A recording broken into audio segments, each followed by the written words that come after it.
હે એવરીવન, રસોઈ વિથ આસુમાં તમારું સ્વાગત છે.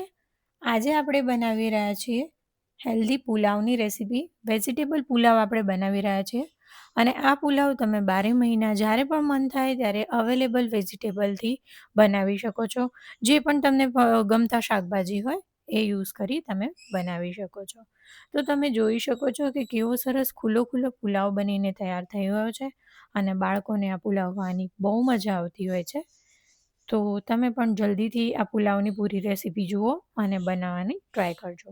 તો સૌથી પહેલાં તમે જોઈ લો કે અહીંયા મેં બધા વેજીટેબલ કટ કરીને લઈ લીધા છે અને ભાત પણ બાફીને લઈ લીધા છે. હવે આપણે એક કઢાઈમાં નાખીશું ઘી.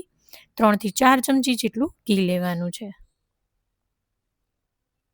હવે આપણે એની અંદર નાખીશું જીરું. જીરું ચટકી જાય એટલે હવે આપણે આની અંદર નાખવાનું છે લસણ. લગભગ 1 મિનિટ જેવું આપણે આને સોતે કરીશું. હવે આપણે આમાં ડુંગળી એડ કરવાની છે. જો તમે લસણ ડુંગળી ન ખાતા હોય તો આદુ અને મરચાંની પેસ્ટ પણ નાખી શકો છો અને તમારે સ્પાઇસી ન કરવો હોય તો તમે એકલું આદુ પણ નાખી શકો છો. હવે આપણે આમાં ઝીણું સમારેલું ગાજર નાખવાનું છે, ઝીણા સમારેલા કેપ્સિકમ, બાફીને લીધેલા વટાણા, અહીંયા મેં ફણસી લીધી છે, બીન્સ જે આવતા હોય છે એ, અને અહીંયા બેબી કોર્ન લીધા છે, ટમાટર લીધા છે. હવે આ બધું સારી રીતે મિક્સ કરી લેવાનું. તમે આમાં પાલક પણ એડ કરી શકો છો. બીજા કોઈ પણ વેજીટેબલ જે તમને ભાવતા હોય એ તમે આમાં એડ કરી શકો છો. હવે આપણે આમાં હળદર એડ કરીશું, લાલ મરચું, ધાણા જીરું, ગરમ મસાલો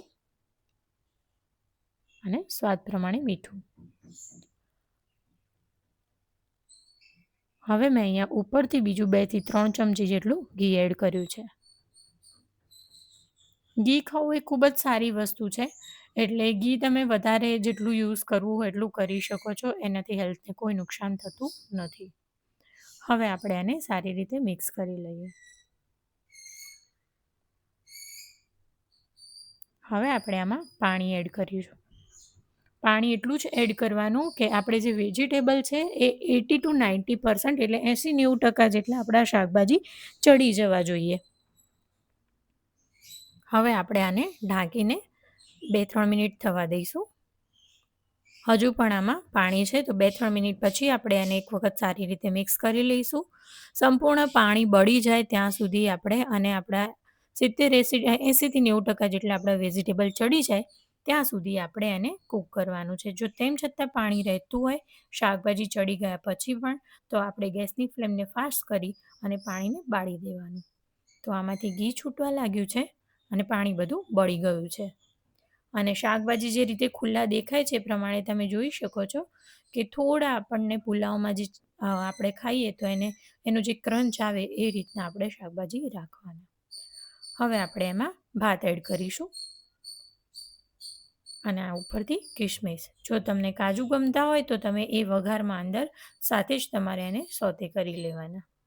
હવે મેં અહીંયા 1 ક્યુબ બટર એડ કર્યું છે. એ ઓપ્શનલ છે, જો તમારે નાખવું હોય તો નાખવાનું, નહીં તો ન એડ કરો તો પણ ચાલે. હવે આપણે આ બધું સારી રીતે મિક્સ કરી લઈએ.